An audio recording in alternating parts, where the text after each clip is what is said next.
Hi, good morning, everybody. Welcome to the Early Bird. Let's talk about the 4 games yesterday. We had some developments in each series, and we will go to New York. We will start there. Let's get started.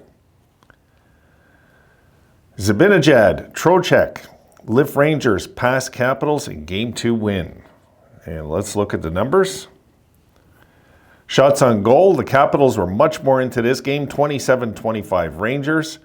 Face-offs, 59% Rangers, 41 Caps.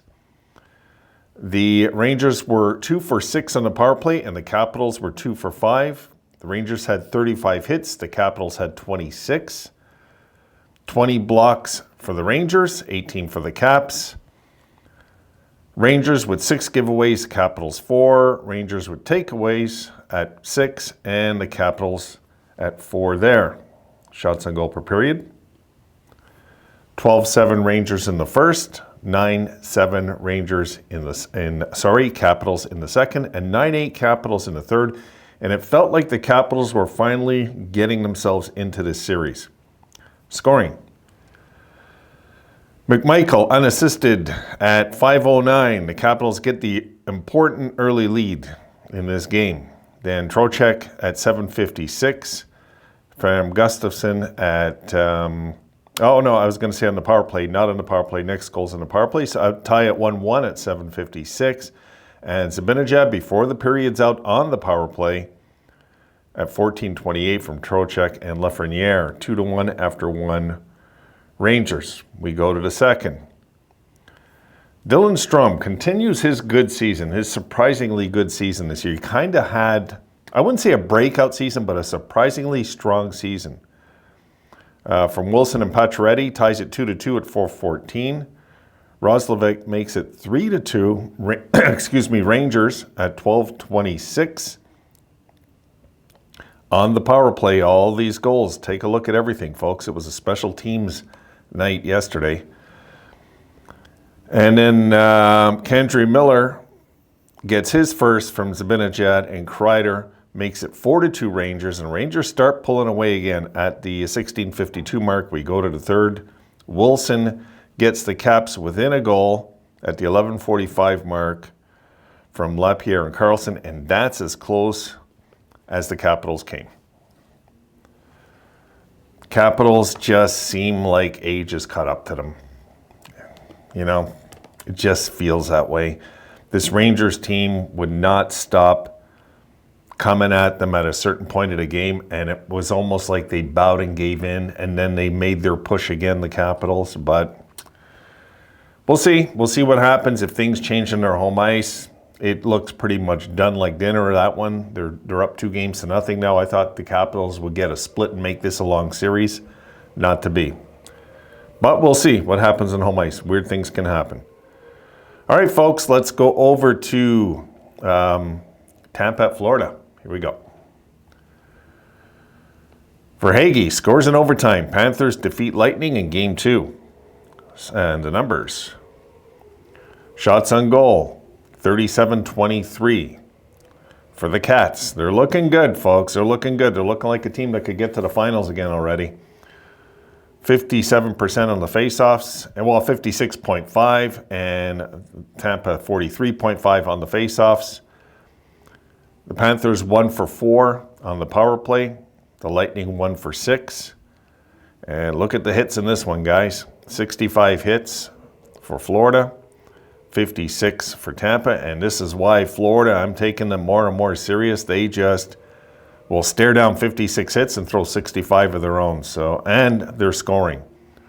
Blocks, 15 for Florida, 16 for Tampa, 13 giveaways Florida, 15 Tampa, and takeaways, 9 takeaways for for Florida, and 2 for Tampa. Shots on goal per period.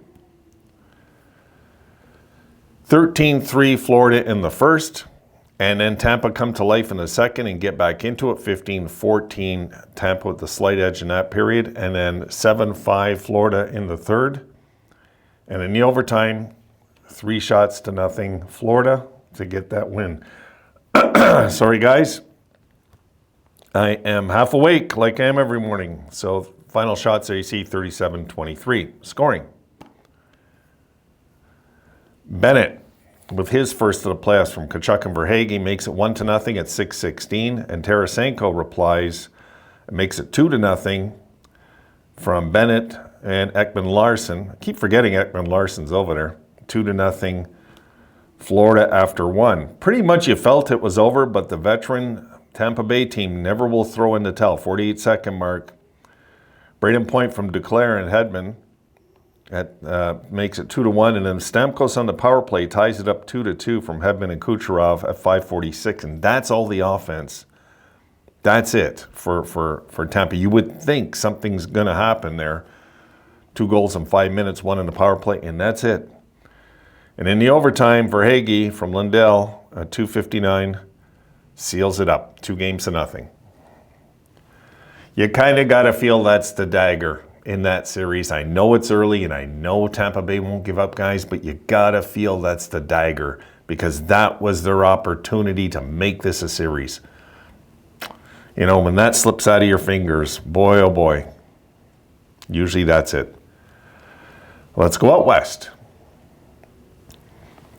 Avalanche score 4 in the second, defeat Jets in Game 2 to even West first round series. The numbers. Jets had 30 shots. The Avalanche had 32. 52% of the faceoffs for the Jets. The Avalanche 48%.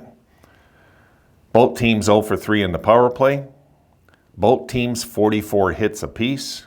Very tight game, folks.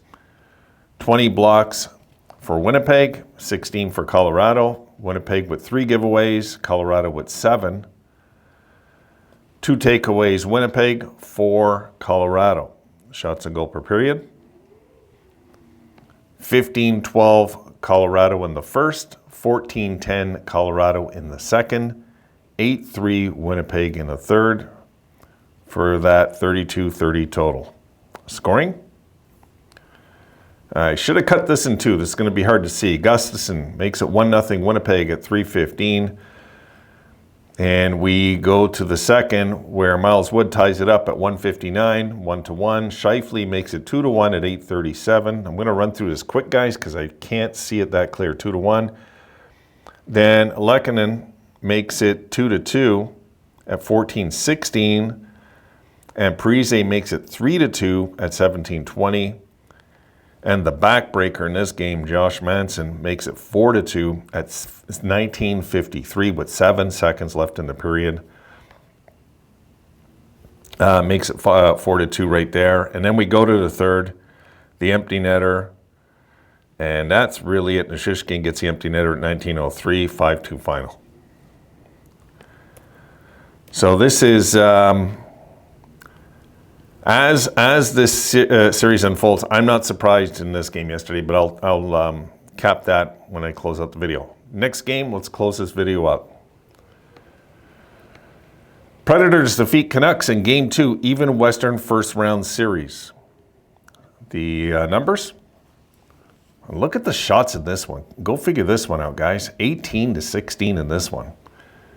18-16. This is what you call a tight, hard-hitting playoff game. Face-offs, 58% for Vancouver, 42% for the Preds. The power play, both teams 0 for 4.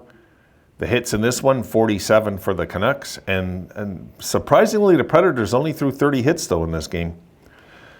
The blocks, 8 for Vancouver. And look at this, 30 for the Predators. Giveaways, 7 Vancouver, 3 Nashville, and takeaways, 3 Vancouver, 5 Nashville. Shots on goal per period. Yeah, you're not seeing things. Look at this. 4 apiece in the first, 8 apiece in the second, and a measly 6-4 in the third for that 18-16 total. When do you guys see anything like that during the regular season? Scoring. Beauvillier makes it 1-0 at the 1:14 mark from Forsberg, and that's it for the first period. And surprisingly, in that second period, there were 3 goals. Forsberg from Nyquist at 6:29 makes it 2-0, and Sissons from Beauvillier and Zucker makes it 3-0 at the 8:04 mark. So a minute and a half later, they jump up 3-0, and that's pretty much the game.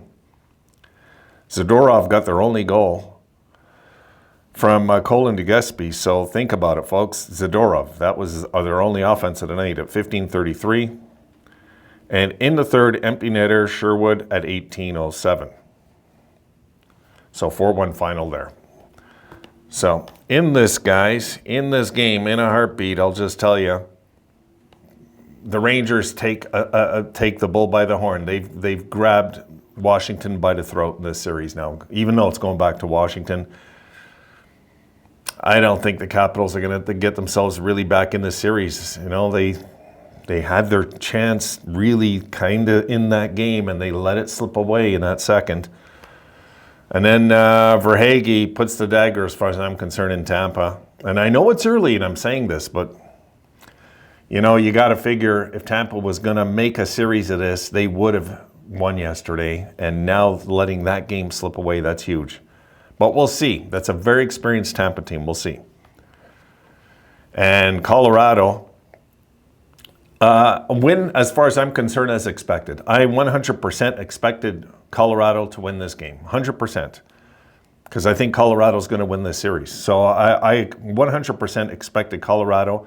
The truth is, Colorado probably should have won the first game, too.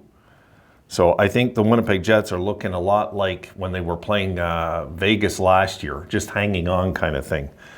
That's what happened after they came out that strong start. You might remember that then Winnipeg took a step back and kind of let Vegas do what they want in that series. And in the last series, the Predators defeat Canucks. Kind of a surprise, guys. That's kind of a surprise. That's what the playoffs are all about right there. That's what makes the playoffs interesting. All of a sudden, Vancouver's offense was on vacation yesterday. They couldn't do nothing. So this is look, when you get to the playoffs and you play a team that's a hard-hitting team like the Predators, although Vancouver's been hitting more than them, but this is a hard-hitting team. Wait till they get home. This is where we're going to find out if the Preds are for real. Because the Canucks, if they lose this series, that's a huge upset, really. It's a real stab in the back to their fans that have pretty much suffered for quite a while. And for this to happen all of a sudden, where they win the first game and still lose the series, would probably really hurt for a lot of Canuck fans. But this is the time of the year, guys. You know, like me, anything can happen. All right, done. I'm going to leave it there, guys. I'm going to slap this together, put this up for you.